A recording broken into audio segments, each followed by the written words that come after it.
Olá, sejam bem-vindos a mais uma aula. Meu nome é Vitor Santos e na aula de hoje nós vamos entender um pouquinho mais sobre as emoções na face. Primeiro de tudo, é bom entender o que de fato é uma emoção, porque existem várias teorias sobre o processamento emocional. Embora existam muitas teorias, umas até bem controversas em relação ao que é pesquisado, podemos definir de maneira bem resumida uma emoção como uma resposta psicofisiológica em relação a um estímulo, podendo ser externo ou interno, que objetive a manutenção do nosso bem-estar e da nossa sobrevivência. Ou seja, de maneira bem resumida e bem simplificada, a emoção pode ser definida como uma resposta no cérebro de maneira instintiva, ou seja, você não pensa para ter uma emoção, você simplesmente tem uma emoção. É diferente do processo de induzir uma emoção, não é isso que eu estou dizendo. Estou dizendo da emoção como um processo reativo e instintivo. Então você tem uma emoção em relação a um estímulo. Um estímulo aparece, dispara essa emoção, por exemplo, você pode estar andando na rua e um carro vir na sua direção. Você vai disparar automaticamente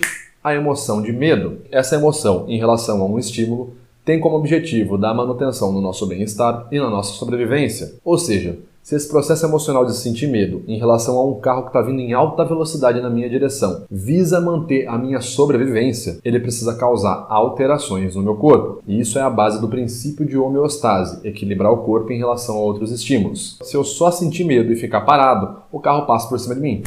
Então, nesse momento, essa emoção aqui de medo realiza de maneira instintiva um programa de ações em prol da minha sobrevivência. Dentre várias ações corporais, quando essa emoção for processada, ela vai liberar alguns hormônios na minha corrente sanguínea, como por exemplo cortisol, adrenalina, noradrenalina, e esses hormônios vão causar alterações no meu corpo para que eu possa lidar com esse estímulo carro vindo na minha direção. E algumas dessas alterações são, por exemplo, alteração no fluxo cardiorrespiratório, porque eu preciso oxigenar melhor o meu corpo caso eu precise sair correndo desse carro, desvio de fluxo sanguíneo para músculos grandes aqui dos meus membros inferiores, como por exemplo as pernas que ficam irrigadas de sangue, para que eu possa ter força para conseguir sair correndo. E uma dessas alterações que nós temos de maneira instintiva é uma microexpressão facial. Basicamente ocorre que quando uma microexpressão facial é processada no cérebro, e isso ocorre majoritariamente no nosso sistema límbico, que pode ser chamado ali de meio do cérebro, que pode também ser chamado ali do cérebro mamífero, por assim dizer. E quando essa emoção processada no sistema límbico desce em forma de impulsos eletroquímicos para ativar nosso tronco cefálico e as nossas atividades e secreções hormonais, ele passa pelo NC7, que é o nosso nervo craniano 7, conhecido como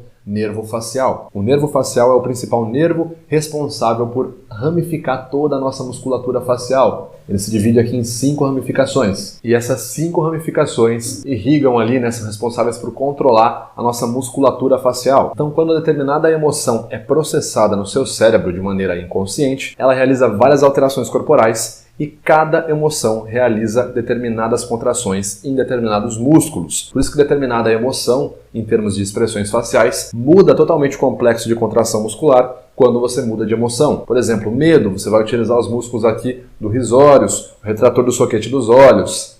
Felicidade, você já não vai utilizar, majoritariamente não irá utilizar esses músculos. Você vai utilizar provavelmente o zigomático maior e a musculatura orbicular ao redor dos olhos. E é assim que basicamente a nossa face funciona quando a gente processa uma emoção, quando a gente expressa uma microexpressão facial emocional. A gente se vê na próxima aula.